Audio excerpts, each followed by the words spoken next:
Bienvenue à toutes, bienvenue à tous. Nous sommes très heureux de vous accueillir ce dimanche matin pour une nouvelle émission de Sagesse bouddhiste. Nous avons souhaité revenir sur une figure exceptionnelle à bien des égards, puisqu'il s'agit d'Alexandra d'Avinéel.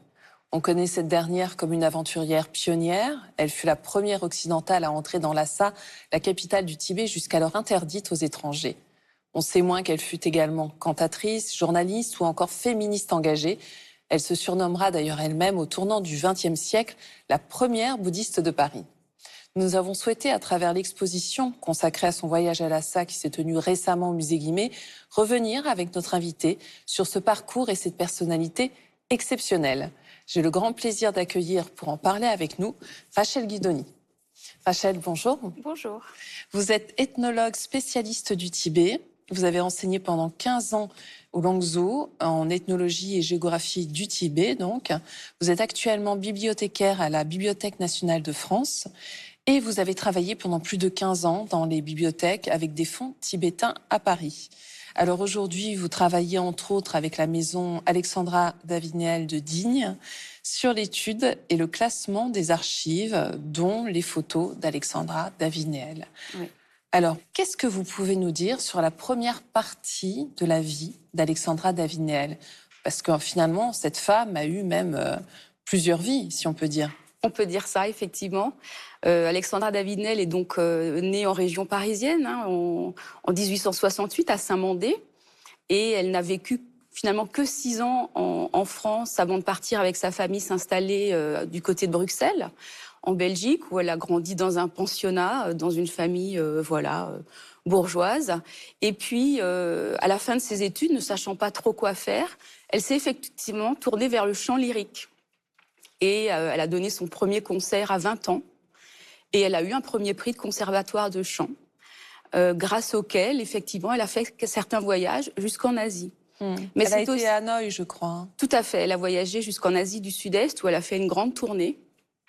Mais c'est aussi à ce moment-là, à sa majorité, qu'elle a eu une grande crise existentielle.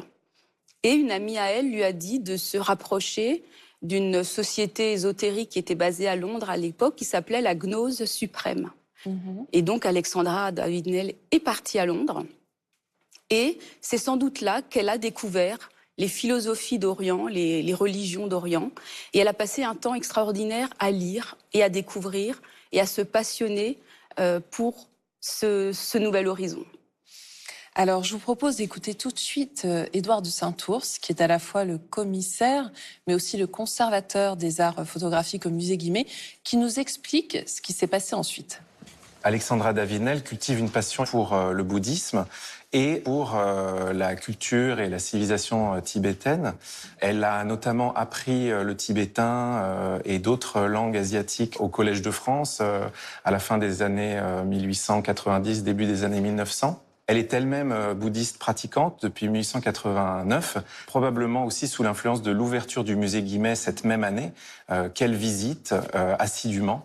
Et donc, son désir de retourner en Asie est enfin assouvi en 1911, lorsqu'elle quitte son mari Philippe Nel, lui qui vit à Tunis et qui est le chef des chemins de fer tunisiens. Elle part pour 18 mois et elle restera finalement en Asie 14 années, puisque la Première Guerre mondiale va aussi s'interposer entre elle et son retour en France. Elle rentrera en 1925, après avoir parcouru toute l'Asie, puisque après quelques années dans le Sikkim, une région du nord-est de l'Inde, elle partira vers l'Asie de l'Est, au Japon, en Corée, puis en Chine, avec un compagnon de voyage très important dans sa vie, qui deviendra son fils adoptif, le lama Apur Yongden, qu'elle a rencontré dans un ermitage du Sikkim dans les années 1910. Alors, on se rend compte que le musée Guimet aura eu une importance essentielle pour Alexandra d'Avinéel. Quel lien peut-on établir entre le musée Guimet et Alexandra? Alors, à son retour d'Angleterre, Alexandra d'Avinéel va continuer l'étude de cet intérêt pour l'Asie. Elle va s'inscrire à la fois à l'école pratique des hautes études et au Collège de France, où elle va apprendre le sanskrit avec Sylvain Lévy et le tibétain avec Philippe-Édouard Foucault. Et elle va découvrir à l'ouverture du musée Guimet en 1889 sa bibliothèque, et elle va devenir une habituée des lieux. Et elle écrira plus tard que c'est là que sa vocation est née. Donc effectivement, le musée a une grande importance. Ça a sans doute été sa deuxième maison pendant tout le temps où elle, finalement, elle est entrée dans les philosophies et les religions d'Orient. Alors, on l'a entendu dans le reportage, Édouard de Saint-Ours mentionne son mari, Philippe Néel.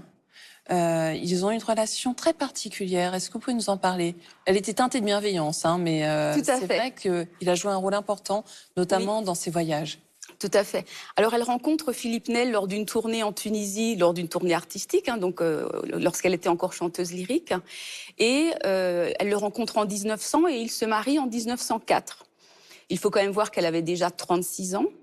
Et aucun des deux n'est dupe. C'est-à-dire qu'elle avait bien conscience qu'elle n'était pas du tout faite pour la vie de maîtresse de maison. Et lui était un grand séducteur et tous les deux étaient d'accord là-dessus. Il y avait une espèce de complicité pour vivre ensemble, tout en sachant que chacun avait ses intérêts. Et quelques années après, effectivement, elle va partir en Asie. Elle lui avait annoncé un voyage de 18 mois, lequel durera finalement 14 ans. Mais ce qui est extraordinaire, c'est qu'aujourd'hui, toute cette correspondance avec son mari, c'est une mine d'informations exceptionnelle.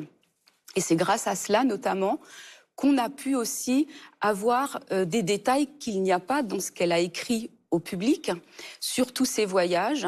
Il y a effectivement aussi beaucoup d'affection pour son mari. Elle lui écrit toujours parce qu'elle attend de ses nouvelles, elle espère qu'il va bien. Elle est quand même en Asie au moment des 2 guerres mondiales. Et d'ailleurs, quand il va mourir en 1941, elle est encore en Asie et elle dira aussi plus tard qu'elle a perdu le plus grand de ses amis. Mais ce qu'on ressent dans cette correspondance, c'est qu'elle craint effectivement qu'elle soit perdue. On a vraiment cette appréhension chez elle que finalement les lettres ne parviennent pas à son mari parce qu'elles sont aussi autant de témoignages de sa découverte de l'Asie. Tout à fait. Ces lettres venaient un petit peu pour elle comme des sortes de carnets de voyage. Et elle disait effectivement à son mari que toute lettre qui contenait des informations sur les conditions de son voyage devait être précieusement gardée, parce que c'était pour elle une sorte de pense-bête qui allait lui servir ensuite à rédiger tous les ouvrages qu'elle a écrits à son retour. Et donc, elle lui demandait toujours de soigneusement les garder, les classer, les trier, etc. Oui. C'est grâce à son mari en partie qu'Alexandra Davinel arrive à Lhasa en 1924. On écoute tout de suite Édouard de Saint-Ours qui nous raconte cet incroyable périple. Pour cette exposition, nous avons souhaité marquer le centenaire de l'arrivée d'Alexandra Davinel à Lhasa en février 1924. Nous avons pris comme prétexte ce centenaire pour parler finalement moins d'Alexandra Davinel que de Lhasa en général, le siège à l'époque du pouvoir à la fois spirituel et temporel du Dalai Lama. Et donc, nous commençons l'exposition sur la fondation de la ville, avec une série de tankas exceptionnels, des peintures votives qui ont été restaurées tout récemment, et même pour l'occasion. Puis quelques documents se rapportant à la ville au XVIIe, XVIIIe et XIXe siècle, et également les premières images de Lhasa qui circulent en Occident au XVIIe siècle par le biais d'un jésuite allemand. Ce qui nous intéressait ensuite, c'est de parler du regard occidental sur Lhasa, puisqu'Alexandra Davinel s'inscrit dans une histoire du regard européen sur cette ville. Elle interprète d'une certaine manière ce qu'elle voit au Tibet. Cette interprétation, elle se joue aussi dans les images, notamment les premières photographies de Lhasa, qui sont prises par des sujets de l'Empire russe en 1900 et 1901, et qui sont donc pour la première fois montrées dans cette exposition. La maison Alexandra Davinel nous a prêté le négatif original d'une fameuse photographie qui représente Alexandra Davinel, Apur Yongden et une enfant tibétaine devant le Potala, le palais du Dalai Lama, à Lhasa. Cette photographie est remarquable puisque, tout simplement, Alexandra Davinel et Apur Yongden ne transportent pas de matériel photographique avec eux lorsqu'ils décident de se rendre à Lhasa. Alexandra Davinel et Apur Yongden se déguisent en mendiants pèlerins pour atteindre leur but. Et pour être le plus discret possible, ils emportent un minimum de matériel et surtout pas de technologie occidentale comme la photographie. Et donc, c'est un problème finalement à la fin du voyage, puisqu'Alexandra David-Néel sait déjà qu'elle veut parler de ce récit, qu'elle veut le diffuser. Et donc, pour faire valoir cette expertise et sa connaissance du territoire et ce voyage extraordinaire, qui est un véritable exploit, puisque elle et Yongden traversent de nombreux cols de l'Himalaya en plein hiver entre 1923 et 1924 et atteignent une ville qui n'a jamais été vue par les yeux de femmes occidentales. Pour l'instant, uniquement des agents des empires britanniques ou russes ont pu se rendre à Lhasa. Rachel, cette histoire de photos, c'est une véritable énigme. Tout à fait. C'est une photo, enfin tout le voyage d'Alexandra David-Néel a posé question et effectivement les détracteurs n'ont pas mis longtemps avant de dire que c'était un mensonge, qu'il n'y avait pas de preuves, en disant que cette photo avait été un montage. Et on voit bien avec le parcours d'Alexandra une femme avec des idées avant-gardistes qui voyageait seule. C'était facile de la critiquer. Et donc pour mettre un petit peu un terme à ces rumeurs, la maison Alexandra David-Néel à Digne a décidé pour le centenaire de donner accès, d'exposer pour la première fois la plaque de verre qui est l'original donc de cette photo et de demander à un professeur spécialiste de photo de l'analyser pour effectivement pouvoir démontrer que c'est une photo, c'est une plaque de verre tout à fait originale. Il n'y a pas de montage. Alexandra est bien allée au Tibet, est bien allée à Lhasa. Mais effectivement, c'est la seule preuve dont nous disposons. Que sait-on de la fin de la vie d'Alexandra David-Néel ? Alors après donc ces grands voyages en Asie, elle est rentrée, elle s'est installée à Digne où elle a acheté une maison qu'elle a agrandie avec ses idées d'architecture. Elle y a vécu avec l'enfant Sikimé qu'elle a adopté, qui est devenu donc son fils adoptif, qui malheureusement est mort avant elle et ça a été un grand drame dans sa vie. Et elle a beaucoup continué à écrire. Elle écrivait tous les jours. Elle avait encore des idées et de voyages et de livres. Et elle s'est éteinte très paisiblement à 101 ans en 1969. Et alors, qu'est-ce qu'on peut garder comme héritage d'Alexandra David-Néel aujourd'hui ? Alors, je crois que c'était une femme moderne avant son temps et surtout une grande pionnière. Pionnière dans sa démarche spirituelle, pionnière dans l'exploration du monde, qu'elle a menée quasiment seule, dans ses souhaits philosophiques, ses choix philosophiques, et aussi dans sa maîtrise de la plume. Donc à tous les niveaux, tout ce qu'elle a touché, elle est allée au bout, et elle l'a fait seule. Elle n'a jamais dû ce talent qu'à elle-même et à son caractère. Bien trempée, oui. si j'en crois ce qu'on m'a dit. Tout à fait. Merci infiniment, Rachel Guidoni, d'avoir été avec nous aujourd'hui. Merci. Et si vous souhaitez en savoir plus sur l'exploit d'Alexandra David-Néel, voici quelques livres. Alexandra David-Néel, 100 ans d'aventure, de Jeanne Mascolo, aux éditions Paulsen. Jeanne Mascolo de Philippis livre à la fois un portrait intime et le récit de ce qu'a vu l'exploratrice, le tout illustré par de nombreux documents personnels et inédits et des photographies d'époque. Voyage d'une Parisienne à Lhasa, d'Alexandra David-Néel, chez Pocket. C'est une aventure exceptionnelle que nous décrit ici l'auteur. Elle y ajoute sa propre quête spirituelle et ce regard fasciné qu'elle porte sur la civilisation tibétaine. Une vie avec Alexandra David-Néel, de Fred Campoy et Mathieu Blanchot, aux éditions Grand Angle.